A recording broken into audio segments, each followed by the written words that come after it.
Yo. Hi. What's up? What's going on? It's funny always like starting a podcast because we were just talking before hitting record, and then like you feel it's like so much more official when you hit record. Yeah, I know. I just like got the green light to speak, and it's like, okay. We're live. Yeah. It's rolling. 3, 2, 1, Yeah. action. Yeah, it's the pressure of being in the big business of podcasting. Exactly. Out of your attic.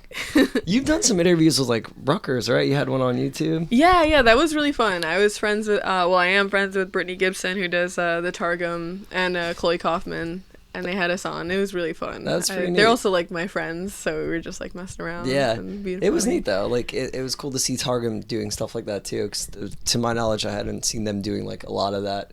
They're mostly like just report on like school. Yeah, yeah. I mean, that's what the paper like. That's what it serves, right? It's like right. the Yeah. Rutgers news. Well, that was the cool thing about Brittany and Chloe's video. They were trying to get more into the New Brunswick scene and like more bring that to the Targum's attention. Yeah. Which was really awesome. I think that was something that Rutgers students were already so involved in. Sure. So yeah, as well put it on. Might as well. It's super helpful too. Yeah. How did you get involved in like playing shows in New Brunswick? It was a long time ago. I think it wasn't that long ago. My bandmates were in high school. I was in college, probably my freshman year of college or something like that. Cool. And my friends, Tim Urbach from Din and Marcel Rudin from Marsalba. Yeah. We were playing at High Tech in Hoboken in Jersey City. And then we all went to college and some of us went to Rutgers, and they were like, oh, we have like basement shows, and it was crazy. Yeah. And then we played here once, and it was just like culture shock, kind of like, it was just like super different for like a 18-year-old just like getting out of high school, sure, like not type of thing, and like. And then, like, Isabella and Franklin and Gabriel were still in high school. Yeah. So that was, like, really interesting to, like, grow as a band. That's the best time to do it, though, because you just, like, meet all these new people and kind of get inspired by, like, seeing people do their own thing out of their house. So. It was crazy. Yeah, we would, like, in our first few shows, they were just, like... Well, like, the people around were just really shocked at how young we were, and, like... And still shredding, probably. Yeah, that was, like, they really liked that. I guess, like... Yeah. Little kids just, like... killing it with some sweeps. Yeah, that's it. so Rest Ashore, when did you guys start being a band? Yeah, we went to High Tech High School together in North Bergen, and I was always writing music like from like freshman year of high school, and then I was like a junior. And my friends, like I was saying, Marcel and Tim and a few other people, they had their own bands, and I wanted to have a band too. Yeah. So I started putting like music online of like me playing 2 guitars and stuff like that. Then Franklin came up to me and was like, I would play bass for you, like definitely. Yeah. And then I was like, oh, nice, that's awesome. So he introduced me to Gabriel and Isabel. Cool. And then we just have. Like 4 years later, we came out with this album. The new album, Porno Violence, which is not only like an awesome name. Thank you. It's a very great album. Like if you're listening to this podcast, please check out Rest Ashore because they're a very cool band. Seriously, like it's just refreshing to hear like that genre of music done differently, kind of, because I find that a lot of things can be derivative, and like I hear your band and it sounds like your band. A lot, especially like with like the vocal melodies you do over it and everything. It's like it's very different. So thank you, I appreciate that. Yeah, we all tried like really hard for this album. Yeah, like, we wrote for a while, and just like making sure everything was right. And tell me about like the recording process. Oh, okay. So because I remember we ran into each other. I saw you guys in Flemington, and there was a lot of delays with like tracking and all that, which is like typical. Like that always happens, especially like. Was it a friend who was doing it, or? Yeah, it was like 2 of our friends. Okay. Like they really helped us out. Yeah. And it was just the 2 of them, so it was hard to like. Juggle time between all of us because we all went to different schools. Like we all like then like break would be over, and like I would have to do my dubs, or Franklin would have to do his dubs, and like then we have to listen to it, and it's hard. You lose like the flow, like the right continuity when you're not of it around when it's anymore. broken up. Yeah, it sucks. And also because like we basically the money that we had, the resources we had, were all from the Kickstarter. Sure. You know what I mean? So we, like, everybody knows we had $800. Yeah. You know what I mean? And that's what I'm gonna be doing over a break, is just like making all the Kickstarter rewards, which is awesome. But that's also a really, really, really cool thing. It's cool like, it was like, I in. didn't have to pay any money to make this record, Yeah. like, out of my pocket. That's awesome. So and typically speaking, 800 to record isn't a lot necessarily. No, it's not at all. But Yeah. because that's what I mean, like my friends Carlos and they just helped out. And Shep, we went to high school together too. Me and Carlos, and Shep was my high school teacher. Actually, he's amazing. Rod Shepard, yeah. That's awesome. Has like a studio on at the Newman Leather Buildings in Hoboken. Okay. And like, yeah, he just has his students, like, he records his students' music, like, Katie and Quartet, Din,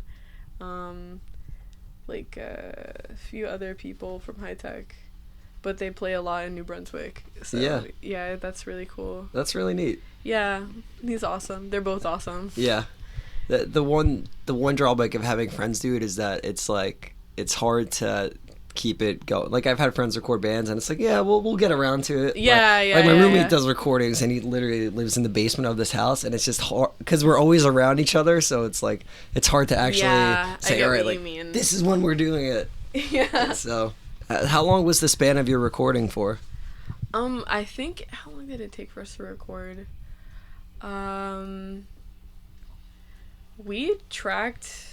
We did all the basic tracking in like one day. Oh, okay. That's awesome. Yeah, like that's so fucking cool. We actually, Franklin made metronome maps. Yeah. And he. That's what I have to do whenever I'm the guy that makes the tempo maps for the bands I'm in. Oh wait, maybe you were the one who gave him the idea. I think you were. Oh really? Yeah, or something like that. We might have talked about it actually. Because he like came up with the idea like suddenly and just did it. Nice. And then it's like, oh, that's an awesome idea. It totally worked. Like we made the album like incredibly tight. Like, yeah. And it made it that much more professional. It helps. Was your last album not to a click? Not at all. We were like, it was a mess. That album was a total mess. Like, we don't really want to look back on it, and like we really don't like thinking about that album. We never really even play anything from it. Yeah. Well, it's all songs you wrote in high school at this point. Yeah, that stuff is like that. Yeah, pretty old. That's why I was really excited for. I am really excited for this one. Yeah. I mean, I think there is some charm in the first album because it's like you guys are like kids and it still sounds like a cool record, and there is no clicks, so it's got like you know, you just like went for it, you know. Yeah. Like just totally like 1, 2, 3 go, like, play with the click like of the we'll do it live. Yeah. Fuck it, we'll do it live. Yeah. That's, you know, that's not always a bad thing too, but the new one definitely is a step up. So yeah. Where did the name come from? I was actually like when I was writing some of these songs, I was thinking about let me think. When I was in high school, we read an essay called Porno Violence. Okay. It was about you know, like In Cold Blood, like that kind of thing, like Columbine, like this type of American violence. Sure. And I found it really interesting because I noticed like the entire argument that was that like Americans and American youth are very desensitized towards violence. Sure. And just generally is they commercialize that stimulation. Yeah. You know what I mean? Like, 100%. You know, from like violent movies to like, you know, even like music, and that's what I was trying to go for with music, is like that I guess like this kind of like edgy, dirty, violent type of sentiment I wanted to capture in your lyrics. Right. Like a little bit like, oh, I can't believe she really said that. Sure. Like, oh, that's really weird. So a little bit of grit to it. Yeah, kind of like, you know, if you were to watch like I don't know, some like really violent movie, and you're just like kind of taken aback from like this kind of like overt, like a gore slasher, just like too much. Yeah. So it was like a reference to like the over sensationalized like country that we're in. Yeah, it was like that, because I was thinking a lot about what is the edge, like what is the, how far does stuff go? Sure. And before it's just like too much. Yeah. But So the thing you read, it was like saying that the violence in the country can be chalked up partially to the media we consume, right? Mm-hmm. But I also was like really thinking that it is an American culture thing. It is, yeah. So that was like why I wanted to go for more like horror, like classic horror type aesthetic. You know, with like a gun and like the axe, sure, and the gasoline, yeah, stuff like that, like very almost like pulpy. Yeah, yeah. Because it's like so exploitative. But who painted the cover? I did. You did the artwork for it? Yeah. That's really neat. Thank you. Do you do all the artwork for the band? Yeah. Oh, nice. That's cool. Thank you. Was it watercolor? Yeah. It looks really neat. Thank you. It has its own like I was saying before, and I'm not trying to be too much of a fanboy, but the band definitely has like its own vibe to it. Thank you. And that helps contribute to it. And I think like you thinking about your lyricism and like how trying to push it a little bit like is cool too, because you know you could hear a lot of plain vanilla lyrics all day. Yeah. You know, so that was the thing. I want people to listen to it and like get pushed not only by the lyrics but also by the music as well. You know, I want it all to be like maybe a little bit of a challenge, or to when you kind of go for that, people are forced to pay attention. Sure, just to make it stand out. Yeah. Now, do you think that's like a reflection of like is that who you feel you are? Like someone that's like trying to like push shit a little bit, or? I feel like I'm always trying to push myself. Okay. And like I feel like music is a really cool way to do that, because other people can give you that, like a space to do that, and like you can play off of people's like reaction of it. Sure. So if I have this idea of like porno violence and I like write an album about it, I can like put it out and now we're talking about it. Yeah. You know what I mean? Yeah. Like what's the one song you have about like the first line is something about an orgy? Is that on the record? Yeah, no, it's on the next record, Psycho Gore. Okay. But like that, exactly. Yeah. Well, what's the line actually? Meeting the girl of my dreams in an orgy. Yeah. Every time I see you guys play it, I fucking die. Like, did you in ever... a good way, though. Not in a bad way. Like it's funny as shit. It's cool. Yeah. Did you ever listen to Say Anything? Yeah. That's like that. Max Bemis definitely inspired me to be like, wait, wow, these lyrics are like crazy. Yeah. Oh wow, I see that parallel now. Do you remember the song that's like, I called her on the phone? Wow, I can get sexual too. Yeah, I was like, damn, this is crazy. Yeah, it's fucking tight. Yeah. I used to do college radio, and we would play that song, and the host who had a show after me came in and was like, I don't think you should be playing this. This is too much. And I was like, oh shit. Yeah. I don't know. People tend to like say those lines very passionately. Those like, yeah, you just want to fucking like throw your hands in there and jam out to it. Or it's like, you know, you could only really hear Rest Ashore say that. Like, I mean, a band, you know, it's not super common now unless it's in like, you know, pop music. But like as far as like bands of the nature that we see at shows, there's not bands like exploring like sexual identity in their music, and it's weird because it feels like it's taboo in some ways, and then every month there's like an accusation that comes out that's like, so it's, I feel that. I think like opening a dialogue is always important. It is better. That is really true. Like for me, it's really important that people like relate to lyrics or like the music, and like I feel like being more very, very, very cuttingly honest is very attractive. Sure. Yeah. Because you're like, you know, you're exposing part of yourself to your lyrics. Yeah, I mean, definitely that lyric that came from somewhere. So yeah. Unfortunately, like someone wrote it. Yes, unfortunately. Yeah. But no, it's neat. It's different, and it's interesting, definitely. So there's another. You have Psycho Gore is the next album you already have.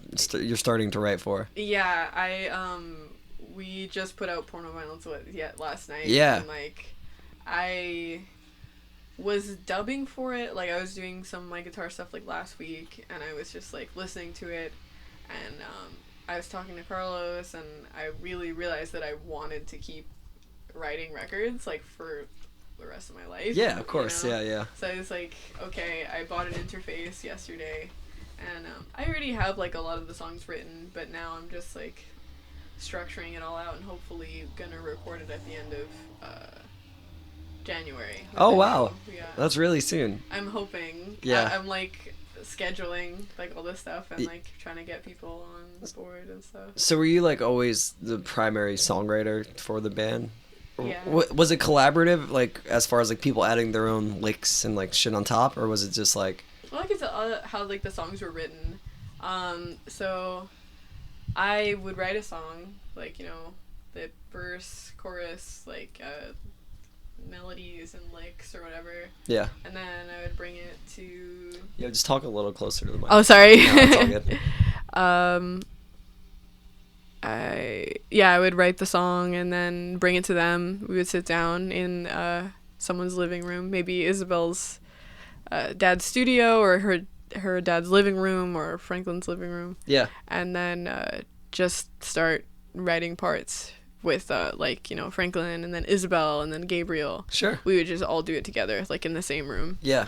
Because they sound organic. It's not like it doesn't sound like there was one person that was like, all right, you play this and you play that. They definitely bring a lot to the table, which is amazing. And that's why I loved having them on, and especially on this record. I was listening to it all the way through, and just really loving that it had its own like identity, and they made up so much of that. Sure. You know what I mean? That's like, the best with one. With their instruments and their instrumentation, their musicality. Yeah. When it's a collaborative effort. Like, I was so proud of them when Yeah. I was listening to it. I was like, damn, like, that ripped, you know, that was so tight. Like, because, you know, you play together all the time, and, like, you know what it sounds like to hear each other live, and you, like, eat, sleep, and breathe each other's music. And, and then just to, like, hear it so, like, perfect, like, on a record.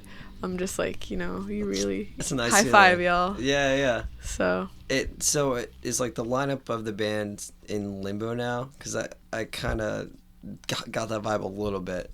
Yeah, it is a little bit in limbo. We're all like basically figuring ourselves out right now. Yeah, it's hard when you all they all go to college like 2 or 3 hours, like upstate New York, right? Yeah, it's hard. We've also been in a band together for 4 years. Yeah. And, like, that's so much. When did I meet them?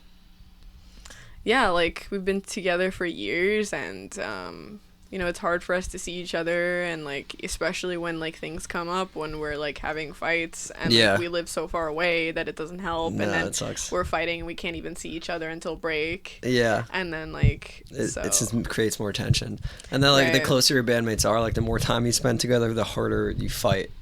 I fight with bandmates like brothers at this point, or sisters. Like, it's just, like, it's hard. And I feel like we're getting to that point, too, where we're making those, like, big decisions for, like, the future of the band. Yeah. So. And for ourselves, honestly. Like, is this the right thing for me? Is this the right thing to, like, right now? Or Yeah, no, I was bummed when I heard that was going on, because I feel like, you know, it's been really, really hard for us. Yeah, it's a fucking bummer, totally. Yeah. Because here, you know, there's not, like, many bands I will, like, champion and, like, really root for, but, like, Rest Ashore is, like, one of the bands, definitely, so. Yeah, you know. Man. Well, I hope it all works out, and, like, you're still doing solo stuff in the meantime. Yeah, and I'm definitely gonna go on with the Psycho Gore record. And just trying to, you know, make it happen day by day. Yeah, I mean, it seems like you're the kind of person that has to write music, so you'll keep writing it. Yeah. You know? And that was the dilemma. Hopefully the rest falls into place. Yeah, so we're gonna do that. Yeah. Yeah, it's a bummer. But it's okay. I'm really, like, excited about this record, and I'm really excited about how it's gonna, like, be taken. Sure. I'm hoping like we'll be able to go further, like in terms of like the country and performing. Yeah. And meeting more people. It's on Spotify too and all that. I just put it on last night, so it has to be processed. Okay. But I definitely will. Yeah. Sure. Porno Violence, Spotify, Bandcamp, all that good shit. Yeah, it was so cool. We also grew so much as musicians. Yeah, I mean those are like formative years. I played in a band from when I was like 13 to like 22 or 23 with the same like 3 core guys, and we would, every 5 years the band would break up. And we all like crazy each other out, and then like I'd get a call back like a few months later, and like we would. Are you guys still together?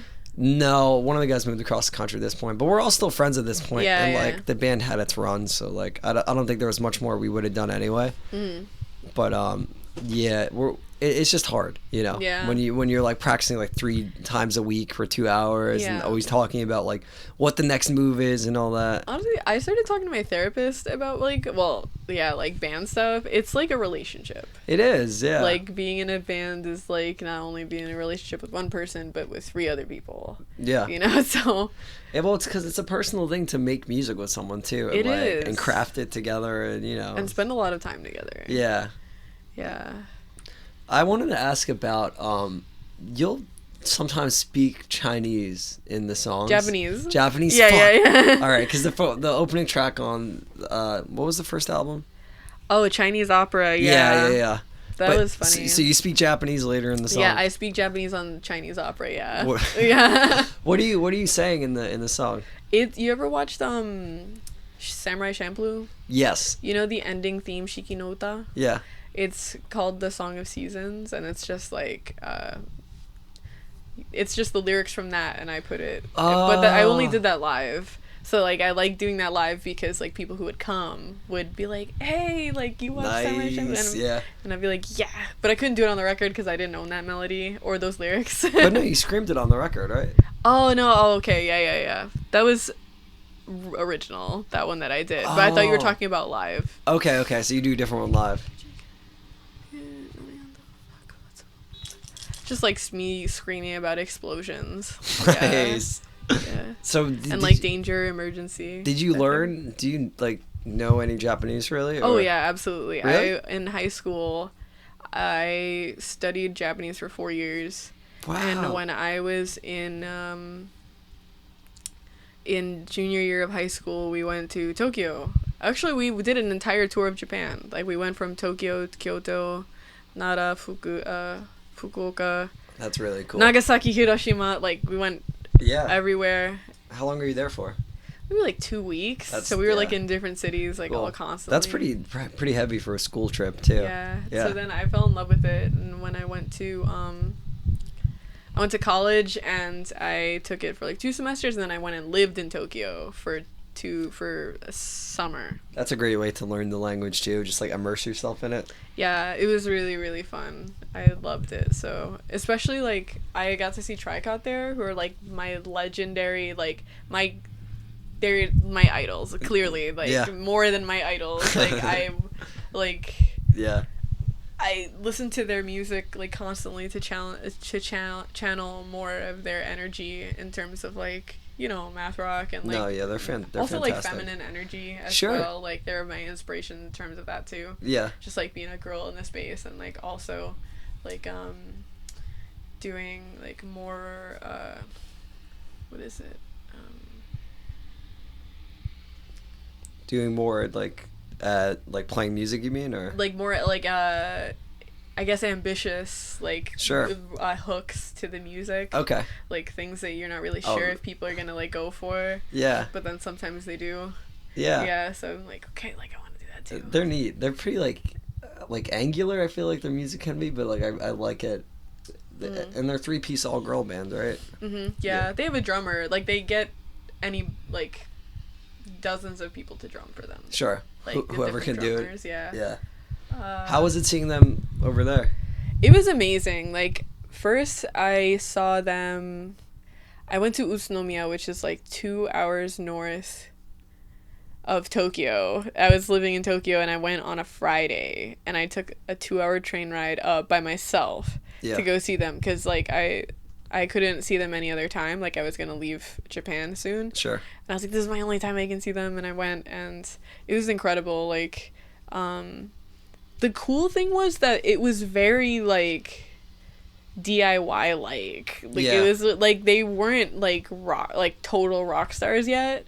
This was like maybe 2 years ago. Okay. Yeah. And it was just like, you know, something that I had seen a lot of people do, especially like my friends and stuff, and like they were just out there doing it. What kind of venue was it? It was like it was just like how many people could it fit? It would probably be similar to like Maxwell's if you're in Hoboken. Yeah. That kind of thing, maybe with like a higher stage. And then I saw them in New York. They came to New York for their American show, and I met them. Yeah. And I told them in Japanese, like, that I went to Utsunomiya to see them, and, like, I got their shirt from there, and, like, I told them that it was my dream to meet them. Yeah. And they were like, in English, your dream came true. And I was like, damn, that is so deep. Yeah. So, that's awesome. Yeah. Like, meeting the people you look up to. Yeah. Like that can often go terribly. Like, really? I feel like... Well, for me, because I'll be a huge fucking nerd and, like, geek out about musicians too much. And then, like, I try to meet them at a show, and I'm just, like, extremely awkward. And I sabotage the whole scenario. So I'm glad you had a positive experience. Oh, my God. And they also, like, when they played in New York, they, gave one of the best performances I've ever seen. Like, hell yeah. And their stage was smaller than Maxwell's at the cake shop in Manhattan. Okay. Do you remember? Yeah. It was a CBGB show. No, what was that? Not CBG. Yeah, you know what I'm talking about? Yeah. Those things? Like, they ran the show? Yeah. Or, like, some, like, they were playing... Yeah, it was, like, not totally... They weren't headlining. Sure. It wasn't, like, their... It wasn't their show, No. And, but they came with their bus and everything, and, like, of course, they were from, like, literally another country, so they had, like, a whole thing going on. They had it all set up. But, That's they cool. really, like, crowd surfed, like, in that setting. Yeah. But because people were so excited to see them. Hell yeah. Yeah, that's because like, everybody was that their first came time to this. That was their first time in the States. Okay, yeah. So it was their first time in New York. Yeah. And I was like, you know, this is your first time in New York, but I thought they would play somewhere bigger, but the people came that would come to, like, you know what I mean? Like, enough people for a big show came anyway. Yeah, exactly. And it was, like, packed in then. Yeah, it was packed. Yeah. And I just felt so lucky, and it was really inspiring. I loved it. I wanted awesome. to put on a show like that, like, every time. Yeah, you know? That's really cool. I had a similar experience when I saw the band Enemies in Brooklyn. And, like, I think they're from, like, Ireland. Yeah, they are. My dad showed me them. Oh, really? They're really cool, though. Yeah, they're neat. Yeah. And same thing, like, just so many people were fucking stoked and, like, went really hard for their set. And they played great, too, and it was cool. And then they, like, broke up after that tour. But, yeah. That happens. But yeah, it's cool when you see bands from another country like come through. Yeah. And you don't know what to expect because like I feel like it's easy to think things are going to be a certain way just from like how someone's presence is on the internet. Mm-hmm. Like you love a band, you think they're like rock stars and gonna play like a packed out like 500 people show. Yeah. And then it's just like a tight ass venue with like 120 people but they still play like it is. Still going apeshit. Yeah. And that's why they're great because they're just fucking doing their thing. Yeah, exactly. That's pretty neat. That's my dream is to like someday meet them again and be like, hi, I also have my own music. Yeah, maybe play with them eventually. I would die. Yeah, they're on Top Shelf, right? I think they have their own record label. Cool. Unless they signed recently, but yeah, they did. I think the latest record was on Top Shelf. And is that like an international, like another not Japanese label? Yeah, Top Shelf mostly does America. Okay, yeah. Or North America, and then I think Big Scary Monsters, that like UK math rock label, it's put it out over there, like distributed it in the UK. In Europe, yeah, so. That's probably to distribute, but in they have their own label. That's fucking sick. Bakuretsu Records. Yeah. That they have always been on. Do they put other people's music out too? I don't think so. I don't think release so. Their own thing. Yeah. I've never really. I mean, maybe like a few, but they're mostly for them. Yeah. That's cool. That is like, really handle funny. Their own shit. Yeah. I always respect that. You know. The people who will just like say like fuck it, we'll just like do it ourselves. Yeah. That's so you'd consider them a pretty big influence. They're an enormous influence. What other bands that like really got you into playing? Because I'm assuming you've been playing guitar since you were like a teenager. Yeah, since I was 11. Yeah. Okay. I definitely have had like a lot of phases in terms of like writing songs. Of course, like math rock is like the label it is because of certain characteristics of it, but like a lot of influence comes from other stuff too. Okay, yeah. Champ. Yeah. I mean, this little doggy. I just don't like math rock will like put things in a box sometimes, and yeah. But I mean, that's definitely was a huge influence to all the music I played too. Yeah. Where do you like? How about like vocally though? Where do you like? Where do you draw? Like, what did you listen to growing up that like got you to write and sing that way? A lot of Paramore. Okay. Yeah, because I was gonna say Senses Fail. I don't know if you ever listened to that band, just but like general emo. yeah, exactly. But because I would compare Senses Fail and Paramore, like vocal melody wise. So and Max Bemis too. Yeah, definitely like that type of like brutally. Dude, oversharing. Oversharing is the word. Is a Real Boy is such a good album. That is one of my favorite albums of all time. Yeah. So there's like Doppelganger by Fall of Troy. That one fucking that great. was one of banger. Like the influences that me playing guitar. I listened to Doppelganger. I was like, what is this? Yeah. And then I started like trying to learn it. Yeah. And then after, and then Is a Real Boy was before that. I feel like he just like breaks the fourth wall a lot. Like you don't feel like listening to the record. He just like comes he's through. himself. You know what I mean? Yeah. Like it's not just like it's not just like sad. It's like it's Max Bemis sad. Yeah. Like, he's talking about himself, his own life. Yeah. And that's what I feel like his music is for. You Totally. know, to just be like it's a connection. I actually I hadn't listened to that album in 10 years, and I had put it on, and I was like, yo, this is so good. All right, so the backstory is, and I think I could say this at this point in the podcast because I think it's half hour in, so most people who would judge me probably aren't listening, but I was like microdosing acid for a week, and I put this album on, and I got like emotionally worked up about the fucking Say Anything album. You sound like Max Bemis. Dude, yeah. You sound like a microdosing. Yeah, I don't know. It just made me really weird. I stopped doing that because I was just like getting too weird. Deep. Yeah, too deep. I cried 3 times. I don't cry really ever. I cried like 3 times in 2 weeks. One time was that, like listening to Say Anything album. One time was like I didn't even watch the UFC, but it was at my friend's house and they had the UFC on, and this girl won this match, and she was like the underdog, and she was getting all this shit talked to the whole time, and she won, and everyone was like, oh my god, and she gave a speech like, I don't know, man, just be a good person, I'm just like you, all of you, and I'm like, man, that is so humble and nice, and then I'm like crying in front of my friends at like this UFC match. I had to stop fucking microdosing. So yeah, but man, that I mean, it is great. It's a great Say Anything album. Yeah, that's true. Whether or not you're ingesting a small amount of drugs every few days, it's good. What else? Another album, Newborn Sun. Did you listen to Newborn Sun by Chon? Which one was Newborn Sun? Was that the EP? One. Their first with like, all like record. the metalcore shit on. Oh, dude, that's my favorite. Like all the MySpace songs, right? Yeah. Oh, that was their like YouTube one, like Mountains of Creation. But like Newborn Sun is like Perfect Pillow. Yeah. Like Do. Okay. Yeah, that's Bubble the one. Dream. The bassist sang a track on it, right? I think. The guy who's not in the band. It was their first EP, so it's like 5 songs. Their first official release. Yeah, that album's great. I mean, Chon is a cool band too.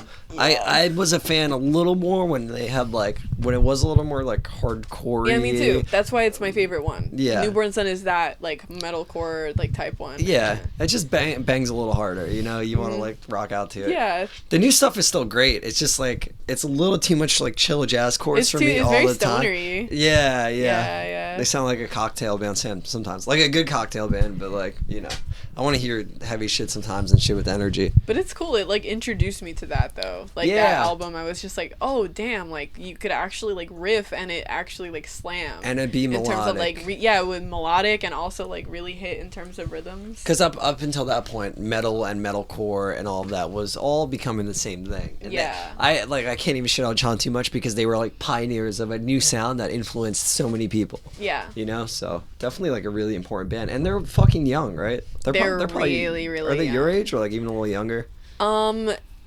The drummer, he's like he's younger than me, and then the rest of them are like maybe a little bit older, but like the same ballpark. Yeah. Same, like, age. It's cool. They're just like kids that just played guitar every day. Yeah, exactly, and like smoke a lot of pot and like. Yeah. So I'm trying to practice every day now that like I'm smoking more.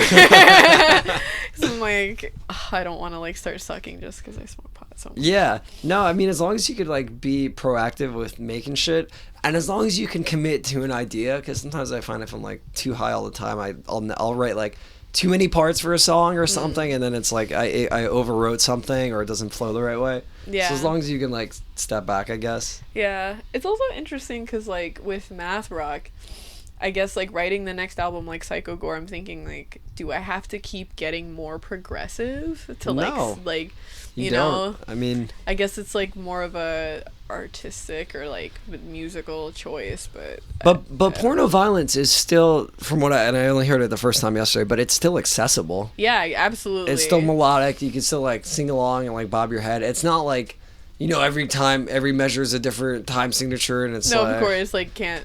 I don't even think I could do that, but like yeah, it's just like I don't know. I guess that's just how I think about like guitar music. Sure. It's like, I mean, it's very competitive. Yeah. It's very competitive. Like, but there's also like there's just the community of people that just jerk off about guitars online, and like that's not necessarily like you don't have to appeal to anyone except like yourself. Like write music for yourself that like speaks to people.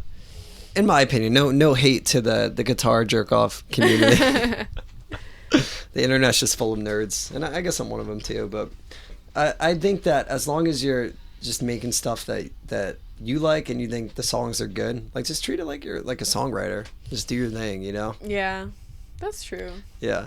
I mean, like, for invalids, like, I think there are a lot of time changers, but I think the music is still cool and pretty accessible because the way Pete writes shit, like, it works for that. But it's hard to do. Like, it is. I feel that way about it, too. Yeah, because you can just have, like, you know, you don't want to sound like Rush or something, or, like, just like a prog metal band. Yeah, for sure. Like, for me, when I'm writing, I like it to be a mixture of like stuff that I enjoy like singing, you know, so I'm just gonna be like waily and like, you know, whiny and emo, and then it's gonna be like something I like to play, which is gonna be maybe noodly, or maybe it's gonna be really like just me like slamming chords or something like that. It could be whatever, it doesn't matter. It's cool. It's a good crossover because, you know, math rock vocals, I can't even really think of many math rock bands with vocals, right? Like I guess TTNG. And I don't know, tricot. Is it tricot or tricot? It's like toriko in Japanese, and it's like triko. The word itself is triko because it's like knitting. But then like everybody says tricot because that's how they read it. Yeah. And that's just what I say. Yeah, that's fair. So yeah. But yeah, I really love like singing and doing math rock. I think it's so awesome. Yeah. I think it's like a really interesting way to like express vocals and like lyrics. Yeah, and it makes it, if you're writing catchy like hooks and stuff, it makes it more accessible too for people to listen to. Yeah, and then it's much easier if like when you're like matching the rhythms that you're doing, you know. So it's like not as, I don't know. I think people should do it more. I like it. Yeah, totally. And there's still a technical aspect to it too, which I think why it's not done as much, because it's hard to pull off and like execute the right way. Yeah. But so you started off playing shows Hoboken and Jersey City. Oh yeah, just because I grew up there. Yeah. So that's just my. That's neat because I feel like that area now is like on the up even more so. Yeah. Like me as an outsider, that's how, because I mean they just built like White Eagle Hall, right? Like that. Oh yeah, that's true.